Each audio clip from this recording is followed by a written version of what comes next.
Hello and good evening. My name is Kate from the Lesser Slave Watershed Council, and I'll be your host and moderator for this evening. We are so happy to have you all here tonight for this webinar with the Lesser Slave Watershed Council, with speakers from the Beef Cattle Research Council and Winding Creek Ranch. We are grateful to have the opportunity to share this webinar, The Producer's Guide to Protecting Water Quality. Before we start, I'd like to take a moment to recognize that we are all joining this event from different places across Alberta. I am joining the event tonight from High Prairie, Alberta, which is situated on Treaty 8 territory. I encourage you all to recognize the traditional lands that you are joining us from tonight. Some other housekeeping items. Please help us have as few distractions as possible and keep your microphones muted during the presentation. And also, you can consider turning your video off to help with your internet bandwidth if you are struggling to view the presentation.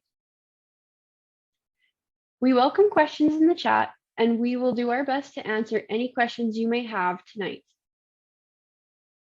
I am joined by Sydney Fortier from the Beef Cattle Research Council and Tom Thompson from Winding Creek Ranch.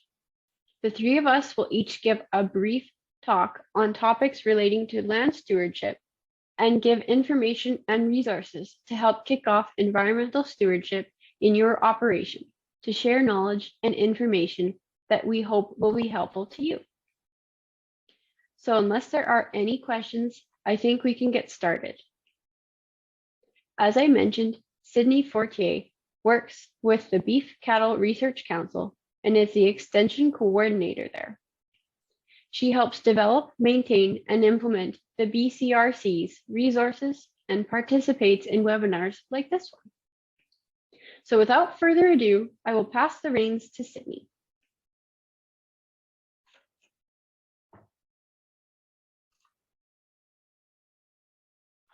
All right, take it away, Sydney. I almost forgot to unmute myself. That would be extremely embarrassing, especially now that it's 2022. Okay, so thank you for that introduction, Kate. Like she said, I am the interim extension coordinator at Beef Cattle Research Council. And today I'm just going to be discussing some of the resources that we have on our beefresearch.ca website. And yeah, just the information that we have there and some resources in the form of calculators that can help you in terms of the economics of water management. Jump in here. Water is a resource. So water is an essential nutrient and it actually takes up 50 to 80% of live cattle weight.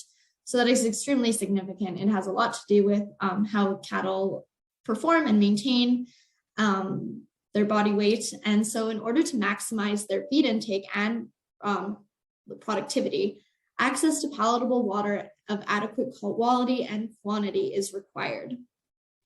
So while cattle typically can be maintained on lower quality water, their health and performance may be negatively affected, which will in turn have a negative effect on your bottom line. So for an example of this, some of the research that we funded has shown that bad water can lead to a 30% increase in open cows and thousands of dollars in losses.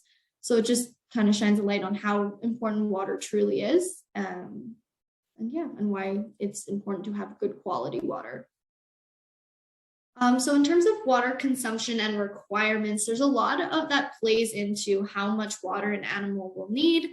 And some of those factors include water quality, air temperature, water temperature, humidity, moisture, feed and forage source, cattle type, and physiological state. So whether they're in lactation, gestation, maintenance, or growing. And here we have a little bit of a chart that shows how much more intakes in liters that specific classes of cattle will require depending on what the air temperature is. So the best way to know whether or not you have a good quality water source is through water testing.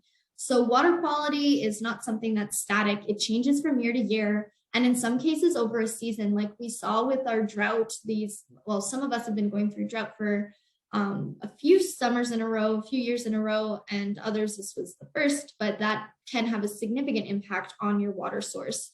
So regularly conducting baseline water tests to determine water quality can help you better identify whether your water source is suitable, and also helps you identify, like, those baseline testings are really important because if a red flag pops up, you're able to notice that right away and be able to stop a problem before it actually becomes a problem.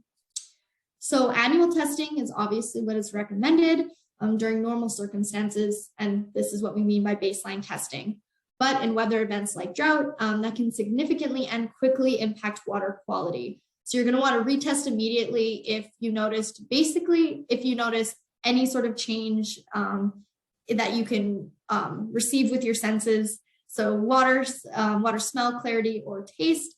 You're going to want to immediately retest to determine what the cause of that change was. You can also notice that there might be an issue with your water quality if animal performance declines or if there's abnormal eating or drinking habits. So that can go either direction, either eating or drinking much less or eating or drinking much more. So just to continue on testing, like I mentioned in the first slide, cattle can tolerate and adapt to certain factors that reduce water quality. But periodic testing of the water will assist with identifying the factors and indicate levels that may be problematic. And like I said, stop a wreck before it happens. So got to know what you're working with in order to make adjustments and then, and make sure that everything's running above board. So when we water test, we look at something called total dissolved solids, or TDS, which is measured in milligrams per liter or parts per million. And it's the main indicator of water quality and is the measure of total concentration of dissolved inorganic salts in the water. And we'll get into that a little bit more later on.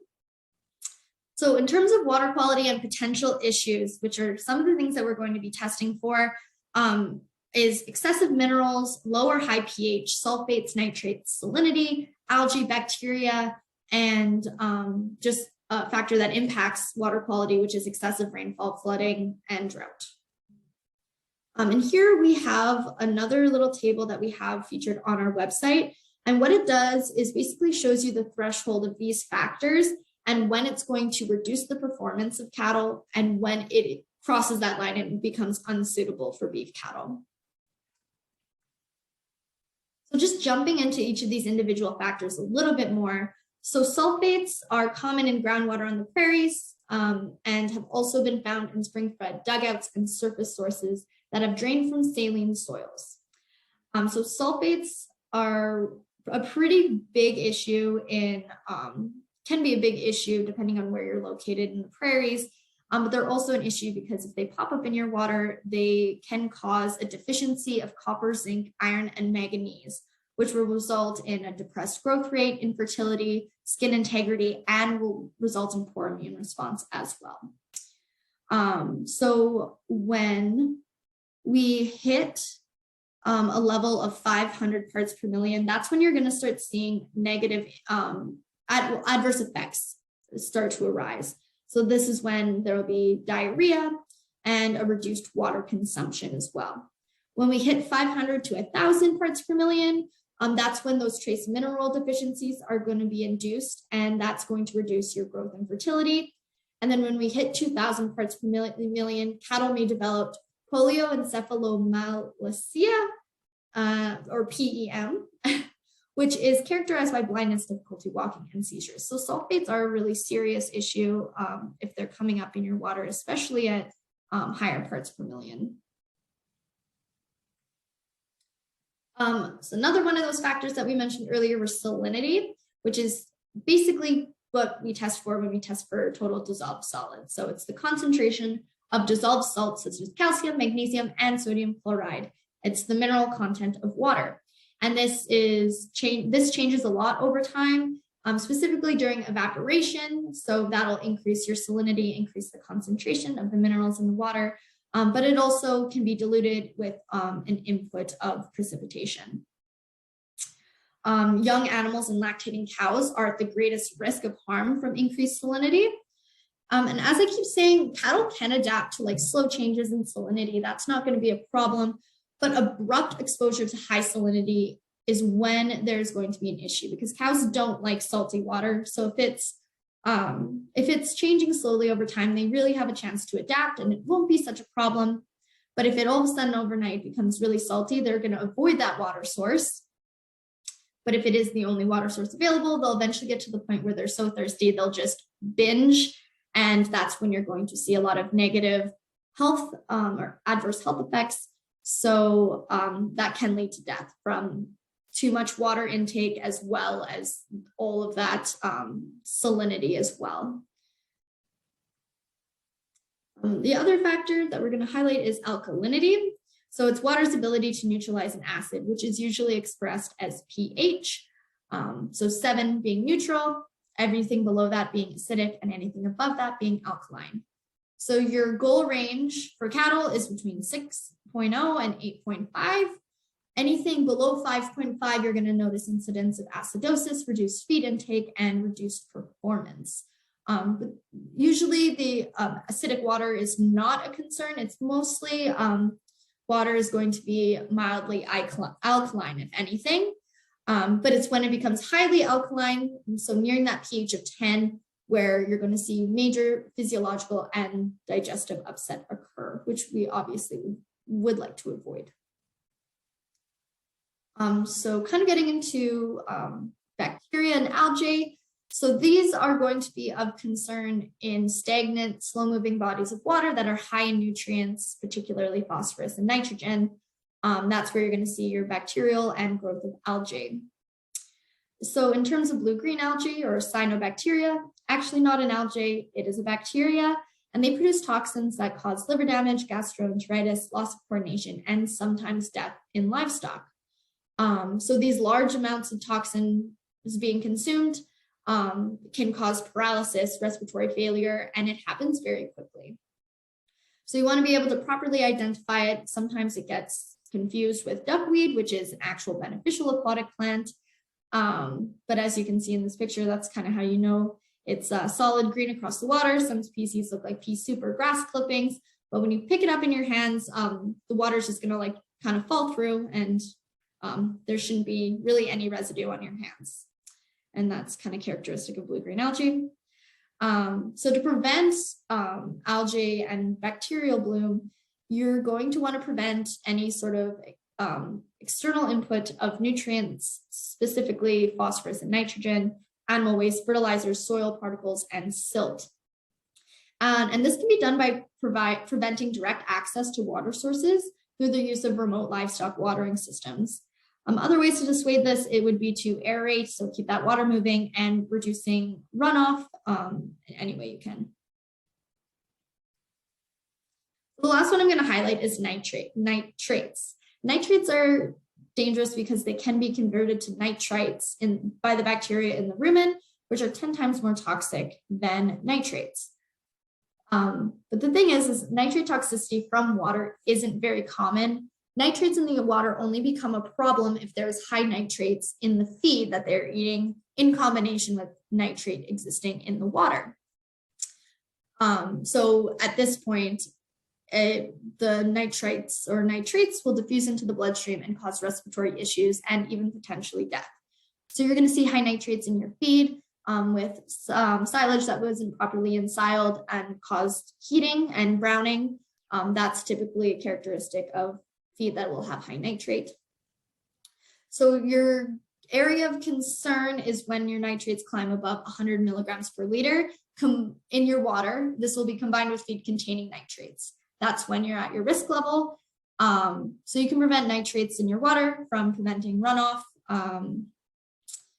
and so on. So in terms of water system management, cattle can negatively impact natural water sources when free access is permitted. So they defecate in the water, then through that they're introducing pathogens and nutrients contributing to excessive algae growth. They're accelerating erosion, they damage vegetation, disturb nests of grassland birds, and they reduce the water quality and longevity as well when they're just provided direct access like the picture I have showing. So by fencing off water sources and pumping to trough, that improves water quality and reduces water losses.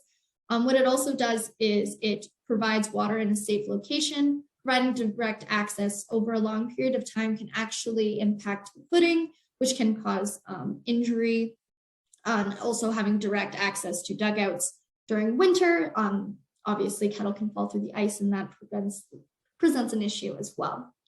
One benefit of off-site water management is cattle actually prefer to drink from troughs. 8 out of 10 cattle will drink from a trough before they drink from an open access, like a dugout. So, fun fact. So if you're designing a water system, the first thing that you want to do is conduct inventory of existing resources, and as well as determine what the current, so short-term and long-term goals of your operation are and how that water system is going to play into that. So just some of the basics that are required. You need a water source, a power source, a pump, pipes, valves, and fittings, and troughs. Some other considerations when you're taking inventory is your grazing management system, your herd size and animal type, your site characteristics and availability of water sources, what season. Okay, so where we left off last time is taking inventory of what we have going into designing a water system. So we have things to consider: grazing management system, your herd size and animal type, site characteristics and availability of your water sources, which season that you'll be watering these cattle during, your proximity to electricity or availability of an alternate power source, the cost to install, maintain, and operate, the labor and time that you have available to check the system, and your desired flexibility. So whether or not you want a portable system, a portable trough, or something that's more static, a water tanker, or shallow pipelines, all kinds of options and things to consider. So breaking these down a little bit, powering the system. So there's many options. So there's electricity. This is obviously one that is the most reliable, but unfortunately, electricity is usually only available close to home, and anyone who manages cattle, especially on a grazing, in a grazing setting, your cattle typically aren't very close to home when you're doing those types of activities. So that opens up some opportunity for alternative power sources like solar energy, which is becoming extremely popular. Windmills, gravity fed, fossil fuels and propane fueled, or cattle. So in the case of nose pumps, so the picture that I have provided right here, they pump it with their own noses and physically manipulate the water up. So it's a neat little alternative. So here, this is an example of something that is powered by electricity. And then this is an example of a solar powered water system. So one nice thing about having an off-site watering system is the increased flexibility, which increases the opportunity to improve pasture utilization, which I know is something that Tom's going to be touching on a little bit more in depth. It can be talked about more. So access to a reliable and quality water source is typically a limiting factor in pasture utilization. So alternate power sources like wind, solar, and animal can be used to operate the water system. So this provides greater flexibility with grazing management and pasture utilization. It can extend the grazing to fall and winter. It reduces overgrazing because you have to rely on just one water system that's stagnant, and improves manure distribution and also reduces direct access to your water sources. So the benefits of a well-designed water system that provides a quality water source. So we've touched on some of these, but let's get into it a little more. So increased weight gain, improved herd health and reproductive performance, safer watering sites, increased longevity of that water source. So having a good quality water source is very valuable, and you want that to be able to be a sustainable source for you to rely on for years to come. So having off-site protects it a little bit more and increases the lifespan of that water source for you. In addition, enhanced wildlife habitat and more environmental benefits, including improved riparian areas and reduced erosion. And like the last slide, improved pasture utilization, just a little bit more flexibility and a little bit more control over where your animals are and how long they are there, and having the ability to be able to move them with a water source, obviously. So this is more research that we've funded through the BCRC. And it's clean water makes heavier calves. Calves with access to clean pumped water average 18 pounds heavier at weaning time. So just to break that down a little bit more economically, what the study found was that cattle who had access to pumped clean water, as opposed to those who had direct access, gained 9% more. So let's say we have 200 calves who are getting 9% more. These calves weigh 500 pounds. 9% of 500 pounds is 45 extra weight per head. And at 200, that's an extra 9,000 pounds, which at $2 a pound is an extra 18 grand of additional income. So while these individual results obviously will vary, investing in water systems to ensure fresh, clean water sources can create a positive net return to producers, and typically usually does have a positive net return. So a way that we can evaluate the economic value of a water system, and if you're interested in maybe switching things up, or you are doing direct access but would like to try something off-site and we're wondering what the input costs of that, the maintenance costs of those would be, we have a calculator that can tell you that. So it's the Economics of Water Systems calculator. For cow-calf, we explore 3 different watering options. For yearling grassers, there's 5 options.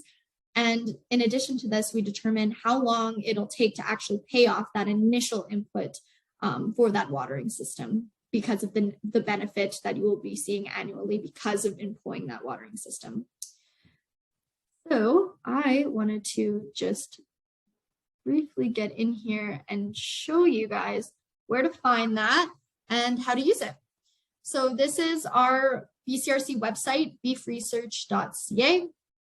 And if you go under the resources tab under decision-making tools, and you scroll down, we have all kinds of production indicator calculators and all kinds of fun stuff to be able to take your own information, put it into this calculator, and help you make informed decisions on your operation regarding a multitude of topics. So this is our water systems calculator. We have our little spiel here about the research where this came from and how we are calculating these numbers. So if we go into the cow-calf tab here, you fill in your own information in the yellow boxes. So as you see here, what is your herd size? 100, if you wanted to put 125 or however much, whatever your numbers are. It asks you, do you need to drill a well, and do you need to buy and install stock tanks? So let's say you don't need to drill a well, but you do need to buy the tanks. There's an option. You can do it vice versa as well. All depends on the realities of your operation. So with my 125 cattle, I'm going to say I have 1 dugout. We'll leave that the same, and sure, we'll do $218 a pound. I know that's not reflective of current pricing, but that's what we're gonna use as our example. So here it breaks it down on your additional average daily gain from employing an offsite water management system. Then we calculate here the initial and maintenance cost of inputting this system onto your operation. So we break it down based on windmill, solar powered, and underground pipe system, which then calculates the benefit, estimated initial cost, maintenance cost, and your number of years to pay off the initial cost. And then your net benefit in 5 years and your net benefit in 7 years. So this is broken down in this table here, but then we represent it in different graphs, as you can see. And here's our net benefit in 5 and 7 years. And obviously, depending on how you change the initial inputs, it's going to change how those numbers look. And our yearling grassers is basically exactly the same concept, but in addition to windmill, solar, and undergrad, we also have aeration on windmill pumped water and aeration on solar pumped water with the exact same breakdown. So yeah, highly encourage you guys to give that a try if you're interested, or just explore some of the other calculators that we have available to you.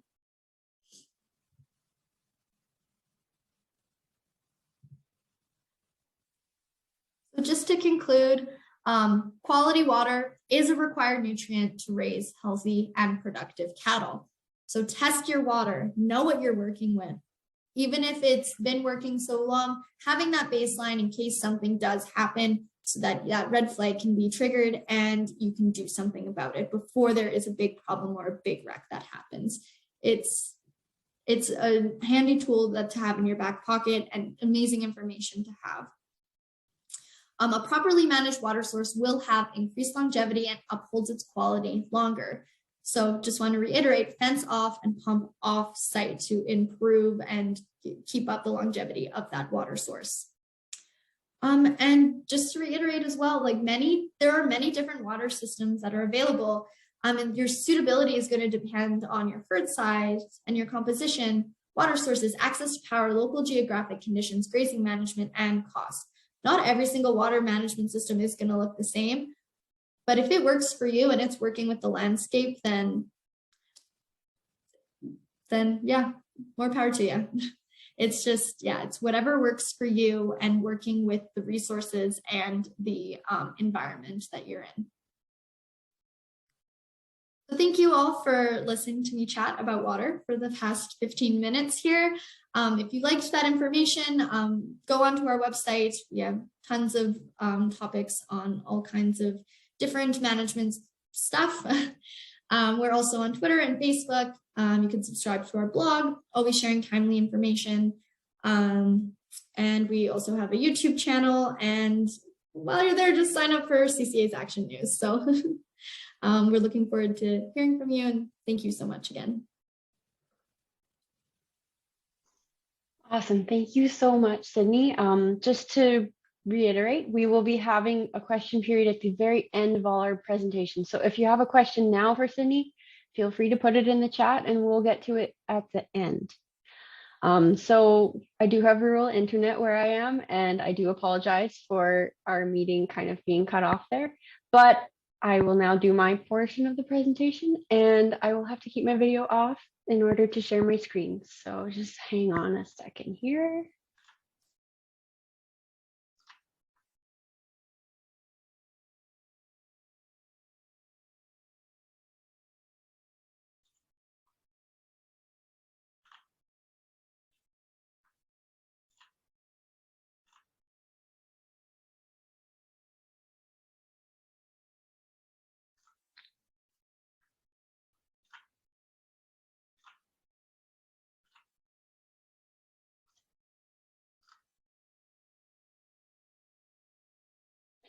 Okay, so for those of you who have not heard of the Lesser Slave Watershed Council before, or may have heard of us but are unsure of what we do, I'll give you a brief overview. But today I'll be talking about riparian areas and how they can support producers. So the Lesser Slave Watershed Council, or LSWC for short, is one of 11 watershed planning and advisory councils, or WPACs, across Alberta. We are a nonprofit organization, and we are also a non-governmental organization. Our office is located in High Prairie, Alberta, but our zone of influence stretches from west of the town of High Prairie to east of the town of Slave Lake to the Swan Hills. You can see here on the map of the province where our organization falls in relation to the other WPAC groups, and a map of the full extent of the Lesser Slave Watershed. So what are WPACs? In 2007, the province of Alberta designated us as a Water for Life partner, establishing us as a watershed planning and advisory council. Through this partnership, We were given 4 specific goals to work towards: acting as a convener and collaborator between government and stakeholders, informing policy and planning across the watershed, providing education and literacy to encourage environmental stewardship, specifically promoting best practices and information sharing. And finally, we do monitoring and reporting on the health of the watershed. I mentioned that there are 11 organizations like us across Alberta. We all have an individual group identity and individual identities at the local level. So before we get started, I think it's helpful to define what a riparian area is and where you can find them to make sure we're all starting on the same page. Riparian areas are transitional zones between a water body and upland plants. Riparian areas are usually full of aquatic plants, which are plants that need to be either submerged in water or have their roots in soil that is saturated with water. Riparian areas do not have a specific universal border around a water body, and each system is unique and very much dependent on the water body and the conditions surrounding it. These areas can be found around streams, rivers, lakes, and in surrounding wetland areas. By now, you might be wondering, why are riparian areas so important? Riparian areas are important habitat for about 80% of all wildlife in Alberta. Wildlife in Alberta rely on these important areas for at least a portion of their life cycle. These areas typically have lots of biodiversity, meaning different kinds of species, both plant and animal. Riparian areas are usually high in ecological activity because of the large amount of species using them, and can help with the impacts of harsh weather conditions like droughts and floods across the landscape. Riparian areas are also called transitional zones or buffer zones because they act as a transitional zone between a water body and the upland area to help give space for important processes to happen. I mentioned that the riparian area is not the same distance from the water's edge in every location, and every situation is unique. If you are looking to find where the riparian area is, try looking for different kinds of plants in the transition from water's edge to upland. Looking at the diagram, we can see that at the water's edge, plants are often small and bushy species, like shrubs, and which slowly transition to tall, woody species before becoming upland species. During this transition, plants often shift from water loving from the water's edge to less and less dependent on water, which demonstrates a healthy what a healthy riparian area should look like. Here we can see an example of an unhealthy riparian buffer where there are no riparian plants in sight and cropping has been taken to the river's edge. Healthy riparian areas don't just benefit biodiversity. They also impact things like water quality by filtering water, preventing and protecting banks from soil erosion, slowing the flow of water during flood events by breaking up overland terrain, and retaining water during drought periods, to name a few. Healthy riparian areas are also more pleasantly aesthetic than a barren stream bank system. This is why good riparian management is so important.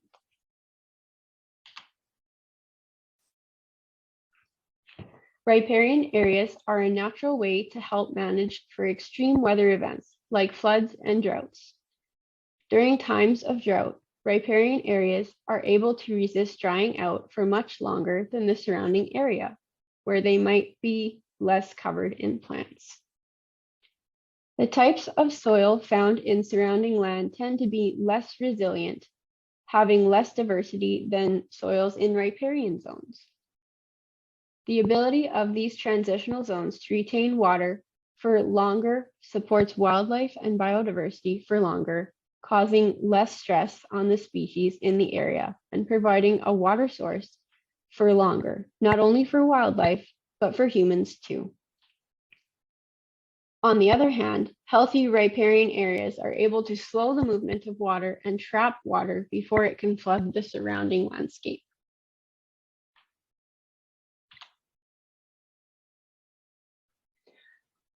A quality riparian area is vital to managing good, clean water. Riparian areas help to filter water and provide good water quality because it moves through the riparian plants, root systems, and soil column. Water that may have been polluted or dirty can come into the water body cleaner. Riparian buffers also contribute to less sediment directly in the water by holding soil and sediment along the edges of the water body with their roots, keeping the water free of suspended soils. Not all plants have the same value. This is most noticeable between native and non-native species. If you take a look at this picture, it shows the differences between native and non-native root systems.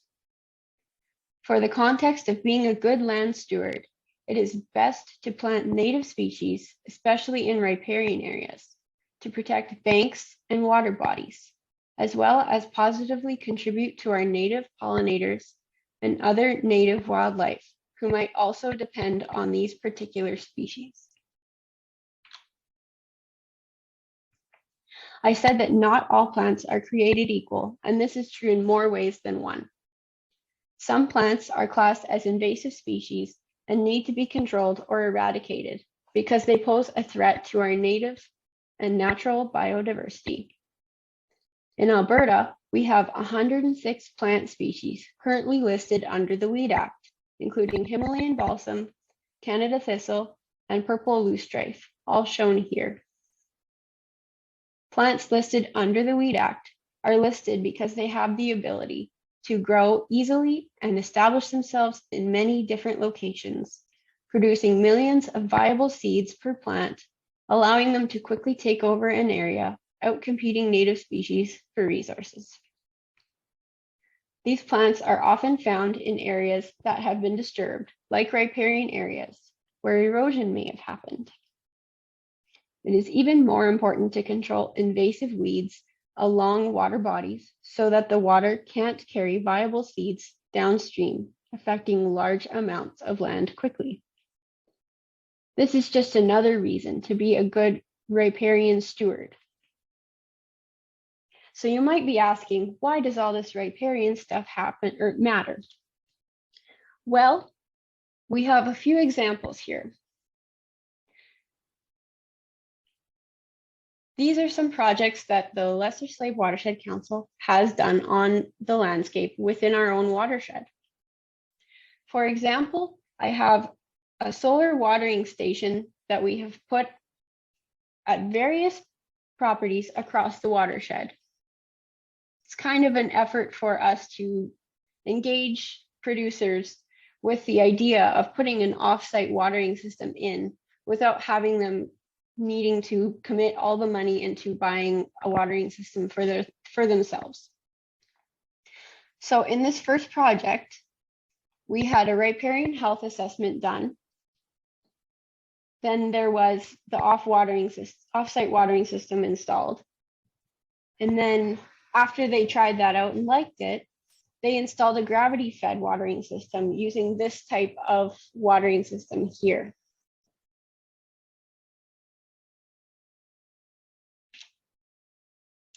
Here's more photos of that same project site where they installed some riparian fencing, and the solar watering system we have that they borrowed is also here.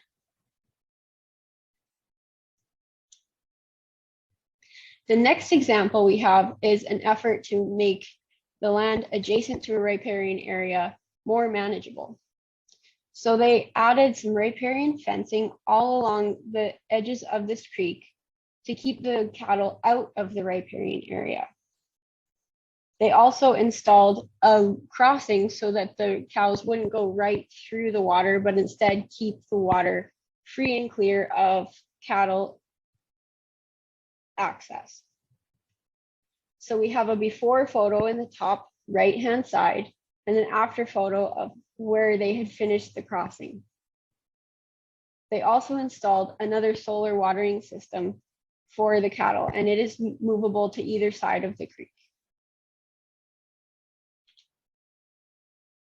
Finally, there is this project where another riparian health assessment was completed. At this site, a culvert crossing was installed this past year in efforts to keep the cattle out of the water. Riparian fencing was put in place on one side of the creek, with efforts to put it on the other side of the creek coming this summer. This project also had a relocation of the livestock holding pen to clean up the adjacent water supply, as the cattle were just accessing it. This coming season, there is plans to contribute shelter belt trees and other willow planting to help rejuvenate the riparian area. So how are projects like this possible? There is grant funding available, and stewardship groups and organizations like the Wpacs are here to help.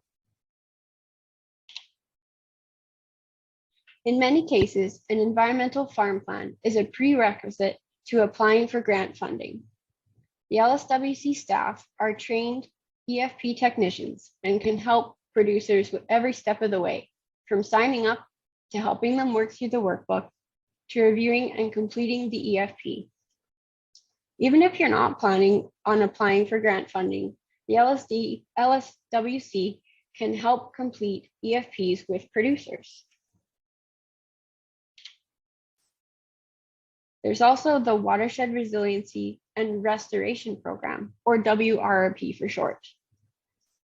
It was designed after the major floods in the early 2010s to help manage Alberta's landscape to be better adapted to events like droughts and floods. This program can help landowners create and restore wetlands, protect the natural functions of the watershed, projects that benefit drought or flood resiliency, work on floodplain naturalizations, and do bank stabilization. So under this grant opportunity, eligible projects are things like channel naturalization and rehabilitation, improving natural functions of the land, and removing old infrastructure.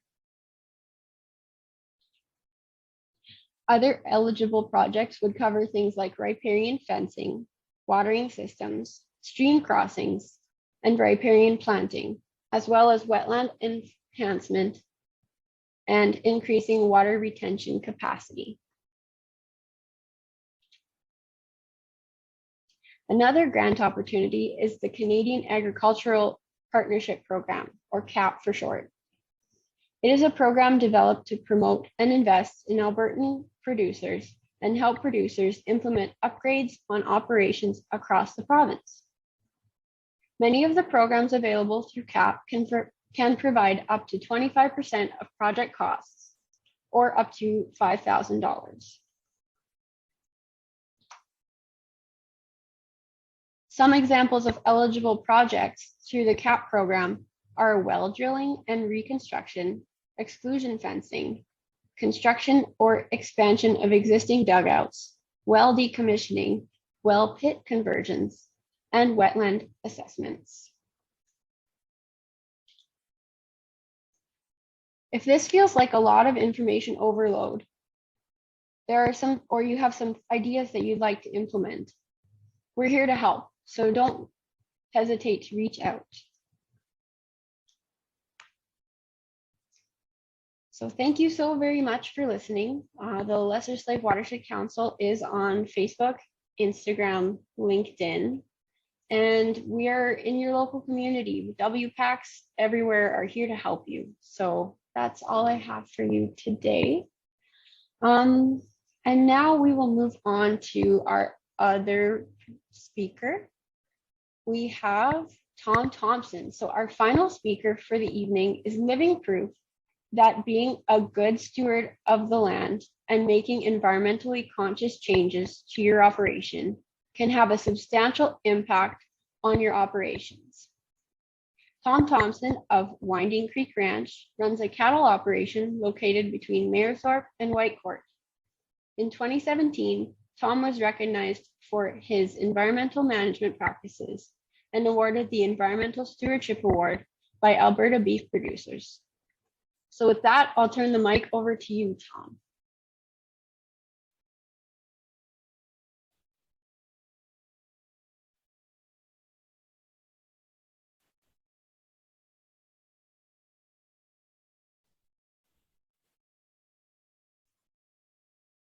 If you're speaking, Tom, we can't hear you.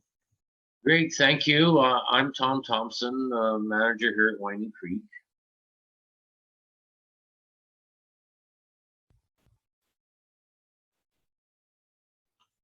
I'm here just to talk about some of the few things, you know, the projects that we've done here. Are we going to have a slide that I can talk about, or you just want me to just start talking? I'm just pulling up your photos now, so just give me a second. Okay, sure. So basically, you know, what wonderful presentations that we've had so far. And so basically, I joined the West Central Forage Association in 2003 and started going to workshops. And of course, we're trying as producers to run a better ship and do things. So that's what we started to do is, you know, fenced. We have, you know, streams going through the Winding Creek here. So we fence them to create riparian areas like we talked about, you know, so we could have, you know, filters and a buffer zone to keep the water cleaner, and then started pumping the water to the cattle. So that the last one we had, that was just a picture on, you know, trying to extend your grazing. You know, so this here was, you know, cut and packaged in early July, and then to let regrow so we could strip the cattle through there and extend our grazing. This is actually, you know, Christmas Day, and we're still grazing to extend because of, you know, cutting the cost down, you know, and using less prepared feeds. And then there was the sun and everything. So that's, you know, now here, this is a water system. Well, first of all, I guess you gotta figure out where your water is. If, you know, your aquifer is too far down or it's not very much water, then of course you'd have to go with a dugout and a wet well. And then of course making it bigger, you know, 4 times what you need, so you can, you know, you have a poor year, and then you can, you know, you won't use it all up. Where we are in Winding Creek, we do have aquifers. It changes, but it was this one here. We bored this well, and this turned out to be an artesian. So we had enough water coming right out the top that we didn't need a, you know, a pump or any kind of power source. All we needed was the mechanical float valve. So basically, we poured a cement pad. We put this capsule over top of the wellhead, and then away we go. So we can, you know, keep the cattle out on the land all winter long. I don't know if you're familiar with this one. We've seen it in the other, where, you know, this is called a capsule. They build them actually right here in Barhead. It's well insulated. It holds 500 gallons of water, and they're gauging for, you know, 4 drink tubes, but they want to try and squeeze 100 noses into one drink tube in the wintertime. That's what you're gauging.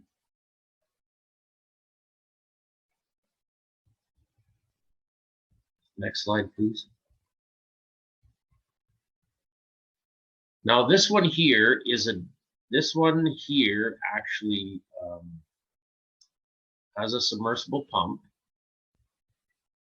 48 volt, and then we have 8 6-volt batteries you can see in those boxes. Then we have the solar. Each one of those are two 24-volt panels. I believe, 255 watts. Each one of those hooked together to make 48 volt. In the back there, we have a charge controller. So when the batteries are charged up, it shuts off. Then there's a float switch, of course. So when the water level goes down, it activates the float switch, which activates the pump and pumps the water in the trough. And then we constructed a windbreak around the outside of it. And then there's a couple panels there, to protect the equipment from the cattle. And we're using this one right now. We have a bale grazing field, and we're stripping the cattle and recycling the feed right back on the land to get the carbon capture. Next slide, please. Here we are on a summer water system. Dad and I built these. These are 660 spill tray. And then we have a pipe frame around it, so the cattle don't damage it. And then we have, wheels that goes from a drink mode to a transporting mode. So we move this along as we move the cattle along and put the floating pump in the stream. What I've taken a picture here is, I noticed as we got going how clean the water is. It's coming in there since we started these projects. We've also upgraded to, this was a 12 volt. We added another battery for 18 volt because this hose is 100 feet long, and then we went from 4 gallons a minute to 14 gallons a minute. Then we had 12 volt panels with lots of sunshine, so we didn't need a charge controller because we never did overcharge the batteries and boil them. Next slide, please.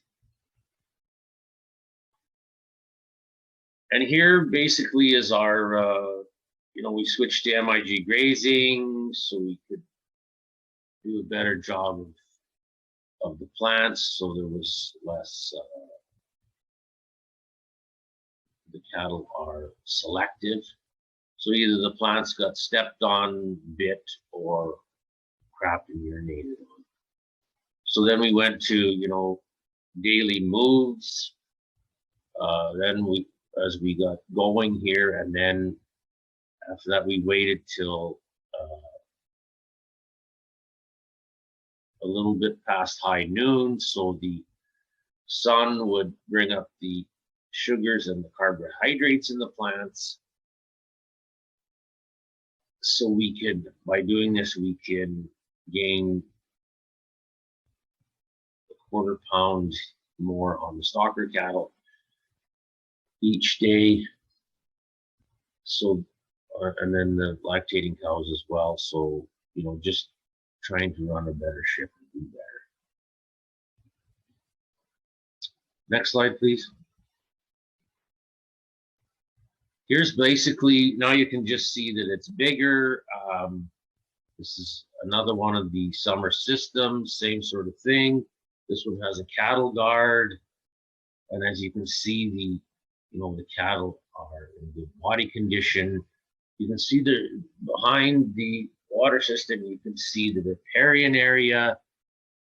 and you can see the water stream. And some,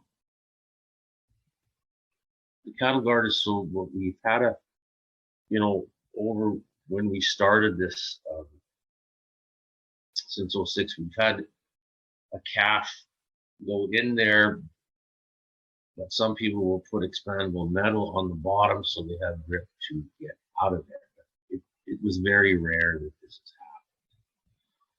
We have started to experiment with letting the cattle into the riparian area once a year for a short time, but when we do this, just to, so we don't have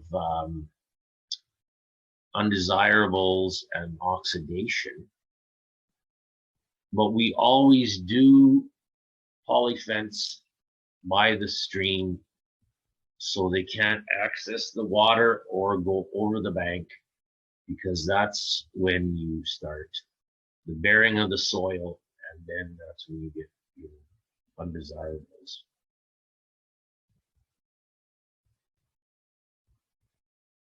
Here's a picture basically of tapping into the aquifer.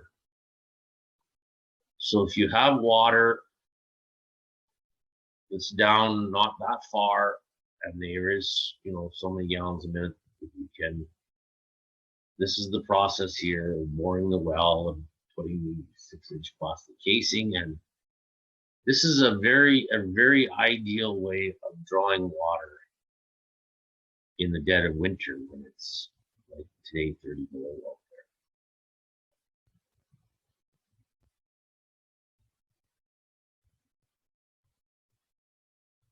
there. Next slide, please. That's all the photos we have.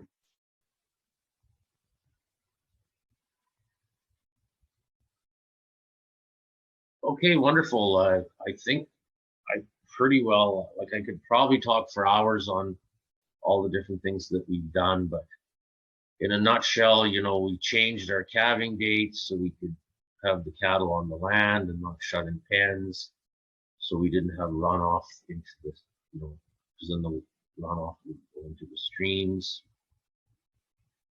And when the manure falls directly from the cattle on the land, that would be better than hauling it out to the land with trucks and so forth. So that's basically what we've done here in Winding Creek, and we've showing improvements and always want to keep improving.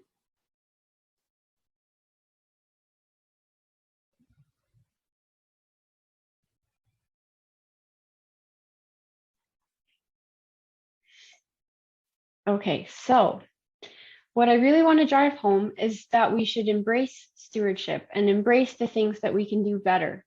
It doesn't hurt to leave your comfort zone and try something new. It can take multiple times of trying different things before you find the right thing that works on your operation and for you, and all the different things that are happening to make your operation better. Also, watershed management is a shared responsibility. So one thing that you might do on your operation can impact downstream. So I understand that we've thrown a lot of information at you today and that it might be just overwhelming. So if you have any thoughts, you feel free to reach out to the Lesser Slave Watershed Council, or I can put you in touch with either of our other speakers if you have questions for them specifically. But otherwise, just know that there are supports. There are organizations that are looking to help you improve, help you learn, even just to make you aware of different things that are available. So with that, I'd like to say good night to you all, and thank you very much for participating, and thank you very much for going through that glitch with us of the meeting link. So this is recorded, so you will have access to a recording at a later date. So thank you very much and have a good night.